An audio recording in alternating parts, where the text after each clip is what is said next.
Hi, I'm Casey with Keeping It YYC. Today I'm joined by Sean Bahry of Three Stones Sports Company. Sean, how are you today? I'm good. How are you? I'm very good today. Thank you. I'm going to jump Good. right into the questions and Sure. just get you to tell us a little bit about your business.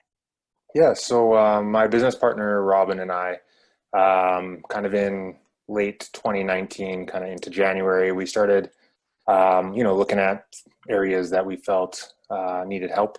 We're both very heavy involved in sport performance, so we've done everything from coach athletes to coach athletes.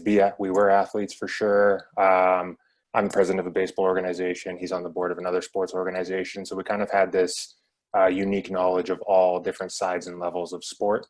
And we, through that, we noticed a lot of inconsistencies or a lot of things that are common issues within sports groups and organizations, whether that's the communication or the vision and mission or the structure all the way across the board to make sure that, the product being promised to the athlete, whether that's on the website or talking to a coach, is the same that they're actually getting. And that's actually, a consistent level of expectation from the top down through an organization. So, identifying that as being an issue, we kind of set out on this mission to help all these sports groups and organizations because, lots of them are run by volunteers and they're putting in effort and they're putting in time, but they only have so much time because it's, they're trying to do it on top of their full-time jobs, taking care of their families, taking care of their kids. And we're like, how do we become that kind of consistent source for them to really make sure they can achieve everything they want to achieve?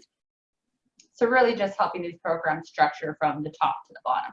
Yeah. And, everyone's going to it's going to be a little different for everyone. It's, we don't want to say, hey, this is exactly how it is because you run into, sports organizations that their goal is just to have people active.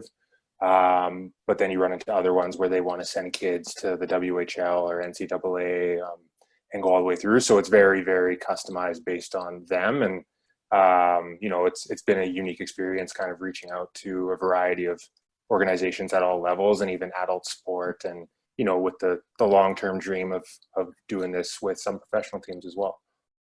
Awesome. Yeah. So just not a cookie cutter approach, just really personalized. Yeah, exactly. That's awesome. The second question is, given that you're relatively new, what are you doing to adapt to this current environment? Yeah, we, kind of heading into it, our plan as starting a company was a lot of, face-to-face meetings, meet up with board members, go to board meetings, kind of build the whole process that way to really kind of let them know how it can be of value and how we can support them. That took a quick turn, to the other direction here, relatively quickly. So it's gone a lot more of this route in terms of Zoom meetings. We have noticed it's actually been a little bit easier to get in touch with people. People have a little bit more time than they would have had previously. Maybe not more time, but just less things to get in the way of their time. So there's less travel, there's less all of that. So we found it actually pretty quickly, to get in with people, to chat with people and get some feedback on what we were doing and then actually sort of roll out and start with different contacts. One thing we noticed that has made it somewhat easier is, we are looking, the process right now with everyone is looking out for each other first. How do we help each other out? So checking in with our warm contacts and stuff like that in terms of how their families are doing, and not from a purpose of generating business, but almost more from the purpose of making sure that everybody's safe and everybody's healthy. And then, that does lead into obviously more conversations about what everyone is up to. But, for us, it's, in looking at what the landscape's looking like now too, all these organizations are going to need help getting back in the swing of things. Regulations are changing, equipment requirements are changing. So, we've been doing a lot of research and attending a lot of, webinars and stuff like that and what needs to be done so that we can sort of help all these organizations with their guidance and their policies and whatever else it may be that, you're not going to just be able to go out and start playing soccer again. You're going to have to follow who knows how many different procedures and, if there's not more than 15 people, how do you modify your game so that you can still play and keep people active? So it's been unique from that side. It's it hasn't actually changed what our purpose is, but it has changed a bit of some of the strategies that'll come into place for short term. But then when it comes to long term, I don't know if it changes a whole lot. It's just kind of, it's kind of a few steps back for some places, but in some cases, it's what people needed. Slows everyone down, lets you kind of really assess what's going on. And, that's where we've kind of come in and seen some opportunity in terms of, lots of the companies we've chatted with are actually looking at how do they kind of simplify things, or how do they make things more efficient on their end, so that everyone can kind of grow and develop and learn it together, and then come out stronger on the other side, even though, in the short term, it does look obviously to set back, and there's issues with revenue and there's all that stuff because, it's an uncontrollable circumstance.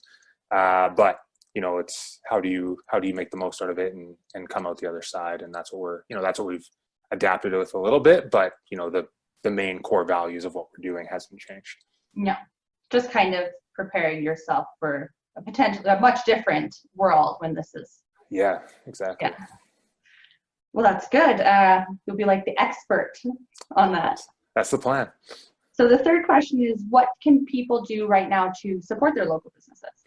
Yeah, I think it's pretty out there already, but a big part of support is obviously revenue, which is tricky to tell people to go and spend money because it's not necessarily what people have, with however many people are laid off, how everything's changing, it's pretty tough to just go, oh yeah, like let's go and just spend our money, because lots of people don't have any right now, which is a unfortunate element of the circumstance. But there's so much now with the way social media is, with the way everything is networking now. There's still some general advertising, but everything's kind of who what how you can support. So it's a matter of just getting out there with that. So whether it's you did happen to order something and you put an Instagram post or a Facebook post and tag them in it, or even just I sent a note to a couple of the restaurants that I regular at and just wished them well, and said I was excited for when they open up again and stuff like that. But just it's almost about caring more than it's about anything else. People, if I'm a small business owner, which I kind of am, but I'm in a little bit of a different landscape than some of them. You look at it and you go, if you're a restaurant and you're getting sort of positive messages about people excited for you to come back, it's a little bit easier to hang on to what you need to hang on to make it work. Whereas if you don't have any of that feedback, you might not have the drive or the passion to do it anymore. And then, from the same side, just, supporting, Facebook reviews or Google reviews and all that stuff. Like people, being involved with like a lot of businesses over time, people don't always realize how important that is. If you don't know of a company, you search them. So the more that's out there, that's positive about them, the more it'll help them. And it might not, that might not be an immediate return for them by any means, but it just helps. Every little bit helps. And if you're not in a position where you can support from a financial standpoint, there's still lots of ways you can give them exposure. You can give them, almost just that next push they need to keep going. And that's what, is kind of ties into even what we're doing, is just like, we're here to help organizations. We've chatted with some that are like, we don't know what our financial situation looks like. And we're like, well, let's get you going and then we'll figure it out after. Like, we don't want there to be youth sports organizations or any sports, adult sports, any sports that just don't exist anymore, because then you're kind of, in a weird way of saying it, you're like letting the virus win, which, that's not what it's about. It's, how can we kind of come together to, it's going to be different on the other side. And, adversity is bad in the moment, but usually brings people together and on the better on the outside. So it should be good moving forward. Yeah, I really like that answer. The fourth question is, are there any tips and tricks you can give in relation to your area of expertise? I don't know if it's overly specific to my area of expertise. Just, if people from sports organizations are watching, it's relevant too, but it's, you got to stay positive. You always have to look at what, and this actually is more of the expertise, but like what the long-term objective is and what the long-term vision is. It's easy to go, I want to make $1 million, or I want to be an NHL hockey player or whatever, which is great. You need to have the dream. But then, it's a lot more work than just thinking about it and going through your daily life and expecting it to happen. It's being really organized, diligent, disciplined. Making plans is easy. Executing plans is hard. So it's kind of collaborating all that, and then surrounding yourself with the right people to do that. Because I think, I don't know the exact quote off the top of my head, but you're kind of the sum of the 5 people you spend the most time with. So bringing it together and trying to be that influence for other people. It's everyone's more successful in my experience and in my opinion when everyone's working together. Even if you're not working towards the same goal, you can still help each other out. And that's kind of what I think is good about this business networking, and finding people with similar, everyone who starts a small business in Calgary was trying to have a successful business. You don't start it to not have a successful business. So it's just a matter of working together, and I think that ties into what we're doing, and just a different approach with it. But I think that's where a lot of people overlook, or don't plan deep enough to really get done what they want to get done. Is kind of what I would say from that. Awesome. Yeah. That's a great answer as well. Sweet. Very thoughtful. Oh, thanks. That's actually all the questions I have for Sweet. you. We do kind of like to have you end the interview for us by just looking into your camera, stating your name, your business name, and just asking everyone to keep it local, keep it YYC. I can do that. Just 2 seconds here. All right, so I'm Sean Bahry with 3 Stones Sports Company, and I'm reminding you to keep it local, keep it YYC.